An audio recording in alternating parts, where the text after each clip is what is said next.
तो आज के इस वीडियो में हम बात करने जा रहे हैं major subject of seventh schedule. ठीक है, तो इसमें हम टोटल 3 लिस्ट के बारे में बात करेंगे, union list, state list and concurrent list. ठीक है, तो यूनियन लिस्ट की अगर हम बात करें तो यूनियन लिस्ट के जितने भी सब्जेक्ट होंगे उसमें लॉ जो है वो सिर्फ सेंट्रल गवर्नमेंट ही बना सकती है, यूनियन गवर्नमेंट ही बना सकती है। ठीक है, तो उसके साथ साथ अगर हम स्टेट लिस्ट की बात करें तो उसमें कानून जो है, उसमें लॉ जो है वो स्टेट गवर्नमेंट बना सकती है। ठीक है, तो ऐसे ही हम कंकरेंट लिस्ट की बात करें तो उसमें सेंट्रल गवर्नमेंट भी लॉ बना सकती है और स्टेट गवर्नमेंट भी बना सकती है। ठीक है, लेकिन ज़्यादा पावर जो है वो सेंटर के पास होगी।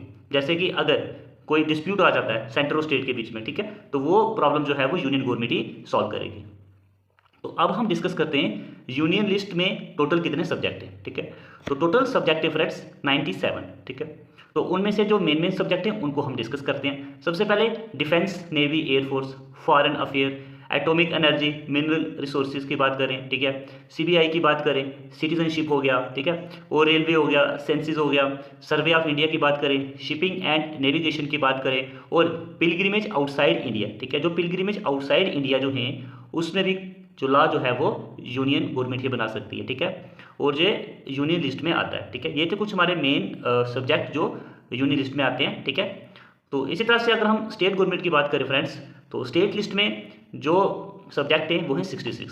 ओके, तो कौन कौन से मेन सब्जेक्ट हैं उसके बारे में देखते हैं। सबसे पहले पब्लिक ऑर्डर एंड पुलिस की बात करें, लोकल सेल्फ गवर्नमेंट की बात करें। ठीक है, पब्लिक हेल्थ एंड सैनिटेशन की बात करें तो ये भी स्टेट लिस्ट में आता है। पिलग्रिमेज इनसाइड इंडिया, ठीक है, पिलग्रिमेज आउटसाइड इंडिया जो है ये यूनियन लिस्ट में आएगा, लेकिन जो पिलग्रिमेज इनसाइड इंडिया, ठीक है, जो भारत के अंदर के पिलग्रिमेज प्लेसेस हैं, ठीक है, तो वो कहाँ पे आए, स्टेट लिस्ट के अंदर है। ठीक है, तो उसमें लॉ जो है वो स्टेट गवर्नमेंट बना सकती है। लाइब्रेरी और म्यूजियम की बात करें, ठीक है, ये भी स्टेट लिस्ट के अंदर है। फेयर्स की बात करें, एग्रीकल्चर इनकम की बात करें, ठीक है, लैंड रेवेन्यू की बात करें तो ये भी सब स्टेट लिस्ट में आता है। और उसके साथ साथ taxes on land and buildings, ठीक है, लैंड के ऊपर जो टैक्सेस होंगे, बिल्डिंग के ऊपर जो टैक्सेस होंगे, ये भी स्टेट लिस्ट के अंदर आ रहा है। ठीक है, तो उसके साथ ही साथ हम बात करते हैं कंकरेंट लिस्ट की। ठीक है, तो कंकरेंट लिस्ट में टोटल है 47 सब्जेक्ट। ओके, तो कंकरेंट में टोटल 47 सब्जेक्ट हैं। तो 47 में से जो इंपॉर्टेंट है उसको अगर हम देखें तो फॉरेस्ट जो है, ठीक है, ये कंकरेंट लिस्ट में आता है।